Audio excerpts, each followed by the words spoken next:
हे मेरे महादेव, सच्चे दिल से जो भी इस वीडियो को लाइक करें उसकी सभी मनोकामना पूरी कर देना। लाइक जरूर करें। दोस्तों, सावन का महीना 22 जुलाई दिन के पहले सावन सोमवार व्रत से 19 अगस्त तक रहेगा। ऐसे में अगर आपको भोले बाबा की कृपा पानी है तो अपने घर से तुरंत हटा दे यह चीजें, नहीं तो आपको फल की प्राप्ति नहीं होगी। अगर आप भगवान शिव की कृपा पाना चाहते हैं तो अपने घर से फौरन हटा दे यह चीजें, क्योंकि सावन में भगवान शिव हमारे घर में वास करने आते हैं। इसलिए घर को गंदा ना रखें। दोस्तों, आज हम कुछ ऐसी ही गलतियों के बारे में जानेंगे जो अगर आपके घर में भी होती है तो माता लक्ष्मी कभी नहीं करती, ऐसे घर में प्रवेश नहीं करती। फिर चाहे आप कितनी ही पूजा पाठ कर लो, माता लक्ष्मी ऐसे घर में कभी नहीं आती। ऐसे घर से देवी देवता भी हमेशा रहते हैं नाराज। दोस्तों, पूरी जानकारी को देखने के लिए इस वीडियो को अंत तक जरूर देखें। सच्ची श्रद्धा से कमेंट बॉक्स में लिखे हर हर महादेव, ओम नमः शिवाय। महादेव के लिए एक लायक तो बनता है।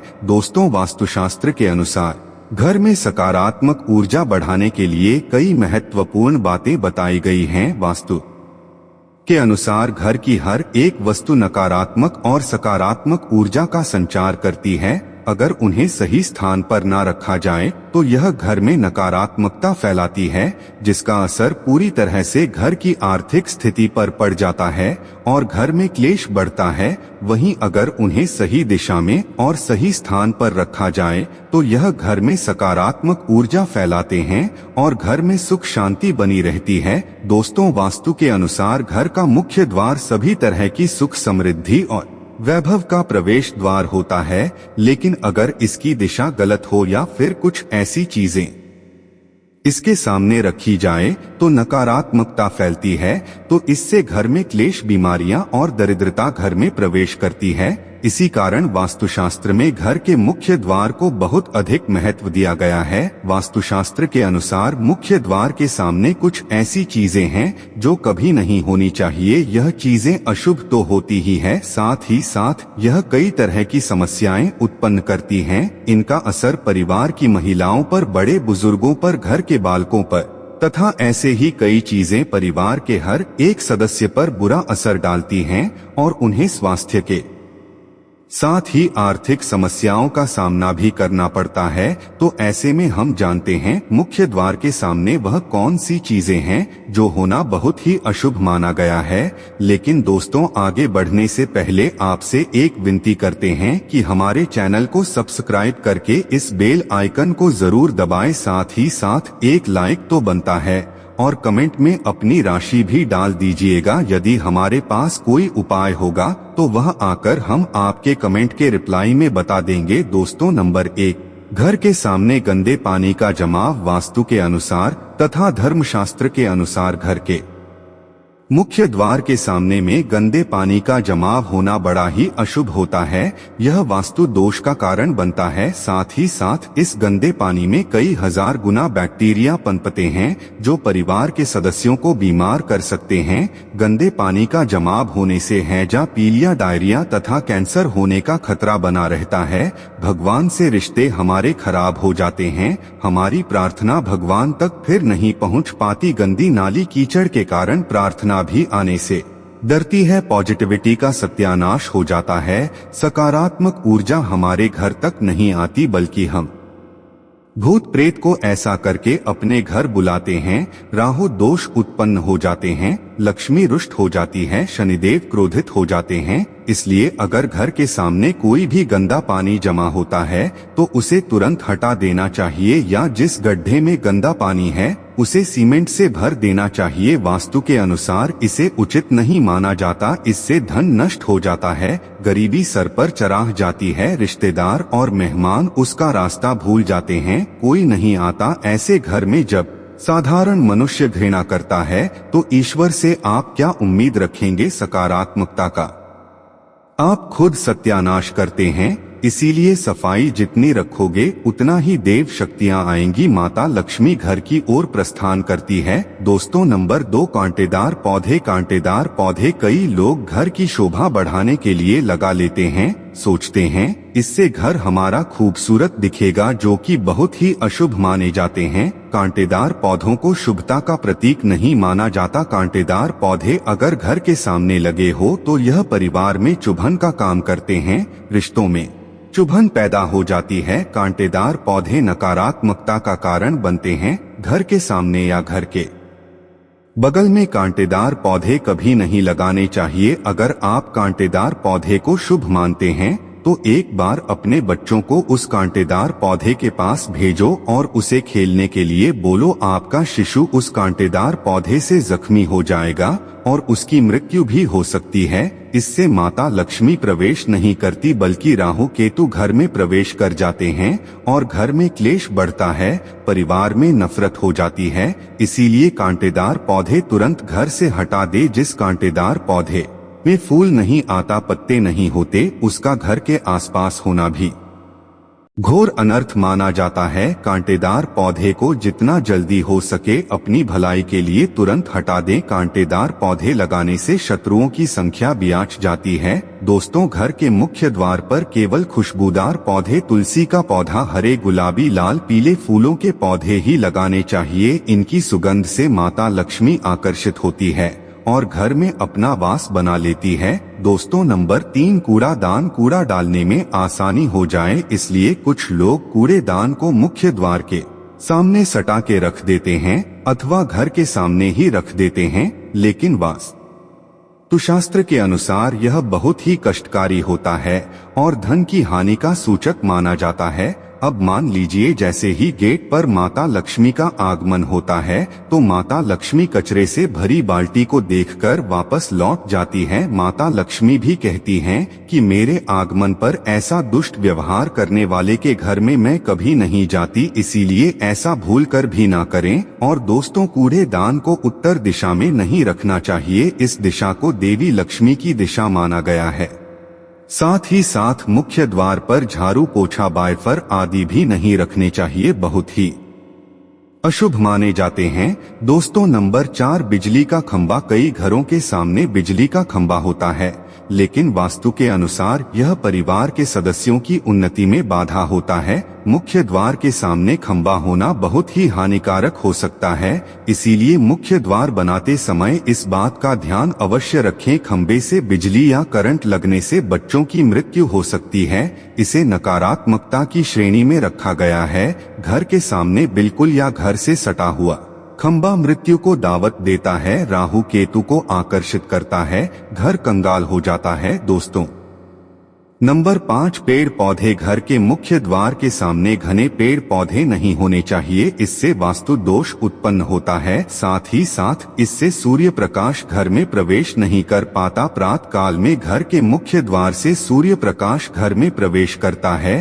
तो यह स्वास्थ्य के दृष्टिकोण से भी अच्छा होता है। साथ ही घर में सुख, समृद्धि, वृद्धि और शांति बनी रहती है। इसी कारण घर के मुख्य द्वार के सामने पेड़ होना शुभ नहीं माना जाता। पेड़ पौधे हमेशा घर के साइड में होने चाहिए, लेकिन सामने नहीं। दोस्तों, नंबर 6, बेल का ऊपर चढ़ना। घर के आगे से बेल का ऊपर चढ़ना बहुत ही अशुभ माना जाता है। वास्तु के अनुसार इससे विरोधियों तथा शत्रुओं की संख्या बढ़ती है और व्यक्ति की उन्नति में बाधा निर्माण होती है। घर के ऊपर बेल चढ़ने का यह भी एक बहुत बड़ा सांपों के लिए कारण बनता है कि सांप इसकी सहायता से घर में प्रवेश कर जाता है। सांप बेल की सहायता से घर में घुस जाते हैं, चढ़ जाते हैं और छोटे छोटे बच्चों को काट सकते हैं, आपको हानि पहुंचा सकते हैं। इसीलिए ऐसे पौधे घर में लगाने से बचना चाहिए और बेल जमीन से सटाकर ही लगाना चाहिए। दोस्तों, नंबर 7, घर की दहलीज। वास्तु के अनुसार मुख्य द्वार की दहलीज से ऊंची सड़क होना बहुत ही कष्टकारी होता है। और दोस्तों, वही वास्तु के अनुसार जिन पौधों में से हमेशा दूध की तरह तरल पदार्थ निकलता रहता है तो उसे घर के मुख्य द्वार के सामने कभी नहीं लगाना चाहिए। मुख्य द्वार या फिर कोई भी घर के सामने गड्ढा या कीचड़ नहीं होना चाहिए, यह शोक कारक होता है। इससे शोक समाचार की प्राप्ति होती है। घर के मुख्य द्वार के सामने मंदिर भी बिल्कुल नहीं होना चाहिए। अगर घर के मुख्य द्वार के सामने मंदिर हो तो परेशानी और संकट से घिरे रहेंगे। मुख्य द्वार के सामने सीढ़ी नहीं बनानी चाहिए, इससे तरक्की में बाधा का निर्माण होता है। बच्चों को पढ़ाई में सफलता नहीं मिल पाती। घर के मुख्य द्वार के ऊपर अन्य द्वार होना भी नुकसानदायक होता है, इससे धन का नाश होता है। घर के ऊपर पड़ रही छाया से भी छाया भेद होता है। हालांकि यह देखना होता है कि घर के ऊपर किसकी छाया पड़ रही है, किस दिशा से किस प्रकार की छाया होती है, उसी से लाभ या फिर नुकसान का पता चलता है। दोस्तों, नंबर 8, घर के मुख्य द्वार पर कभी भी माता लक्ष्मी की तस्वीर आपको बिल्कुल भी नहीं लगानी चाहिए। दोस्तों, माता लक्ष्मी की तस्वीर को हमेशा अपने घर के पूजा घर के अंदर स्थापित करना चाहिए या फिर अलमारी के अंदर आपको माता लक्ष्मी और माता लक्ष्मी से जुड़ी सभी चीजें रखनी चाहिए, क्योंकि माता लक्ष्मी का स्थान हमेशा घर के अंदर ही माना जाता है, ना कि उनका स्थान आपके द्वार पर। माता लक्ष्मी को कभी बाहर नहीं करना चाहिए। एक बार पुराणों के अनुसार माना जाता है कि माता लक्ष्मी के भक्त ने माता की मूर्ति को घर के बाहर लगा दिया था, और जब माता लक्ष्मी घर के अंदर प्रवेश करने के लिए आ रही थी, तब वह बाहर से यह सोचकर लौट गई कि इसने मुझे बाहर कर दिया है, तो अंदर में कैसे जाऊं। माता लक्ष्मी जब बाहर से लौट गई तो उनका भक्त निर्धन हो गया था। माता लक्ष्मी क्रोधित हो गई थी। इसीलिए आप ऐसी गलती मत करना। माता लक्ष्मी घर में ही अच्छी लगती है। धन की देवी को हमेशा घर में स्थान दिया जाता है। कई लोग क्या करते हैं कि फैशन के तौर पर घर के द्वार पर ही माता लक्ष्मी की तस्वीर लगा देते हैं, तो ऐसे में माता लक्ष्मी द्वार से ही वापस चली जाती है और घर के अंदर कभी भी प्रवेश नहीं करती। आपको इस बात का जरूर ध्यान रखना चाहिए। प्रवेश द्वार पर चप्पल नहीं रखनी चाहिए, इससे प्रवेश द्वार अपवित्र हो जाता है और नकारात्मक ऊर्जा प्रवेश कर जाती है तथा धन की देवी माता लक्ष्मी नाराज होकर चली जाती हैं और कभी भी आपके द्वार पर नहीं आती। दोस्तों, नंबर 9, केले के पत्ते की बंदर बाल अपने घर के मुख्य द्वार पर जरूर लगानी चाहिए। इससे माता लक्ष्मी आकर्षित होती, ऐसे घर पर सदैव अपना आशीर्वाद बरसाती रहती है। बंदर बाल के माध्यम से समझ लीजिए कि आपके जीवन के अंदर घर के अंदर माता लक्ष्मी यश, वैभव, कीर्ति और कुबेर के साथ प्रवेश करती है और आपके घर का मुख्य द्वार मालामाल आपको बना देता है। घर का द्वार घर की संपन्नता के बारे में बताता है, तो भूलकर भी घर के मुख्य द्वार के आसपास आपको किसी भी प्रकार का कचरा बिल्कुल भी नहीं फैलाना चाहिए, ताकि आपको इसका सकारात्मक परिणाम देखने को मिल सके, ना कि आपको उसका नकारात्मक परिणाम झेलना पड़े। दोस्तों, सजावट के तौर पर घर के मेन द्वार पर ऐसे फूल ना लगाएं, ऐसे पौधे जिनके अंदर फूल तो खिलते हैं लेकिन एक दिन में ही मुरझा जाते हैं, जैसे कि छुई मुई का पौधा। इस तरह के पौधे आपको अपने घर के मुख्य द्वार पर बिल्कुल भी नहीं लगाने चाहिए। ऐसे पौधे जो सुगंध की जगह दुर्गंध देते हैं, उन पौधों को भी मुख्य द्वार से दूर रखना चाहिए। अपने घर के मुख्य द्वार पर इन पौधों को लगाने से बचे। इस समय भगवान शिव का आगमन होगा, तो घर को सुगंधित रखें और सुगंधित पौधे लगाएं, वातावरण सुगंधित बनाए रखें। दोस्तों, घर के मुख्य द्वार पर छोटी छोटी घंटी जरूर लगानी चाहिए तथा घर में विंड चाइम लगाना बहुत ही शुभ और मंगलकारी होता है, क्योंकि इसकी जो खनखन हट होती है वह घर में मां लक्ष्मी का प्रवेश करवाती है और सकारात्मक चीजों को अपनी ओर आकर्षित करती है, और नकारात्मकता इन घंटियों की आवाज सुनकर अपने आप बाहर चली जाती है। तो ऐसी चीज अपने घर के मुख्य द्वार पर जरूर लगाएं और फिर देखिए कि आपको कितना फायदा प्राप्त होता है। दोस्तों, एक बात का ध्यान रखें, घर के मुख्य द्वार पर कभी भी घर की महिलाएं रात्रि के समय या फिर शाम के समय अपने घर की चौखट पर ना बैठे। जो महिलाएं घर की चौखट पर बैठती हैं, खास तौर से शाम के समय, सूर्यास्त के समय, तो ऐसे घर में हमेशा दरिद्रता बनी रहती है। कोई शोक समाचार सुनने को मिल सकता है। माना जाता है कि शाम के समय, सूर्यास्त के समय चौखट पर जब बैठा जाता है, जब घर में किसी की मृत्यु हो जाती है, उदास होकर बैठा जाता है, वह भी मृत व्यक्ति की याद में। इसीलिए अगर आपके घर में कोई स्वस्थ है और किसी की मृत्यु नहीं हुई है तो आप मृत्यु को आमंत्रण ना करें। इस समय चौखट पर ना बैठे। दोस्तों, प्राचीन काल से ही यह मान्यता चली आ रही है। वैसे तो चौखट पर बिल्कुल भी नहीं बैठना चाहिए। ऐसा करना आपके घर में बर्बादी का कारण बन सकता है। और मान्यता है कि जो भी व्यक्ति घर की चौखट पर बैठता है तो उसे आने वाले समय में किसी गंभीर बीमारी का भी सामना करना पड़ सकता है। और ऐसे घर में देवी देवता कभी निवास नहीं करते हैं। दोस्तों, कई बार लोग क्या करते हैं, बाहर से सीधे आते हैं और बाहर से सीधे आकर ही गंदे जूते चप्पल जो भी होते हैं उन्हें मुख्य द्वार पर ही बिखेर देते हैं या फिर घर के अंदर फेंक देते हैं। इसके अलावा इस बात का भी जरूर ध्यान रखें कि आपको अपने मुख्य द्वार पर कभी भी जंग लगा हुआ या फिर पुराना टूटा हुआ ताला इस्तेमाल नहीं करना चाहिए। अगर ताला खराब हो गया है तो नया ताला ले लें, क्योंकि जंग लगा हुआ ताला इस्तेमाल करने से व्यक्ति की किस्मत पर भी ताले पड़ सकते हैं, जीवन पर जंग लग जाता है, जो कि ऐसी मान्यता है। अगर आपको जानकारी अच्छी लगी तो कमेंट बॉक्स में लिखें हर हर महादेव। ओम नमः शिवाय एक लायक तो बनता है।